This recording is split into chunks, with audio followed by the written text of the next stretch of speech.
Malheureusement, oui, c'est possible que des très grands constructeurs comme les pythons par exemple puissent s'attaquer à des humains, même si nous ne sommes pas en fait à leur nourriture habituelle. C'est très occasionnel et extrêmement rare aussi.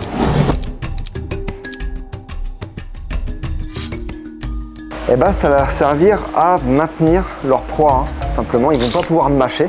Comme vous pouvez voir, c'est des dents très pointues qui vont leur permettre justement à bien maintenir leur proie et empêcher qu'elle ne s'échappe. Alors ce ne sont pas que des crochets comme les serpents venimeux. Certains serpents venimeux ont donc des crochets là, et donc on peut voir du coup les dents incurvées vers l'arrière qui leur permettent de bien retenir leur proie.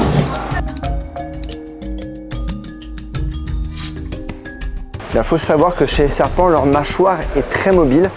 Elle peut s'ouvrir très grand. Bon là c'est sur un faux crâne, mais ici ce n'est pas forcément relié. Et grâce à ça, ils peuvent aussi écarter leur mâchoire inférieure pour faire passer de très larges proies également. La peau et les muscles du serpent peuvent aussi se distendre pour laisser passer ses proies. Et il va également s'aider de ces muscles pour justement faire glisser la proie jusqu'à l'estomac.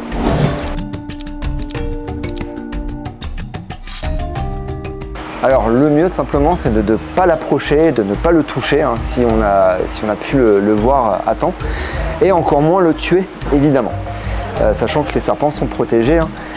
Simplement l'idéal c'est de le laisser tranquille, le laisser à sa place, ne pas l'embêter encore une fois, même avec un bâton, essayer de le déplacer. Voilà, chacun part de son côté et tout le monde est content si je puis dire comme ça.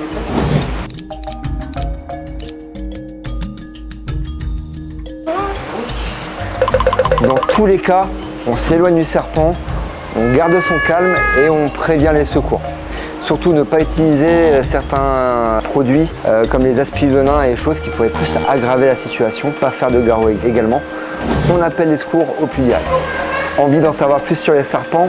On t'attend à la réserve tropicale de la ferme aux crocodiles.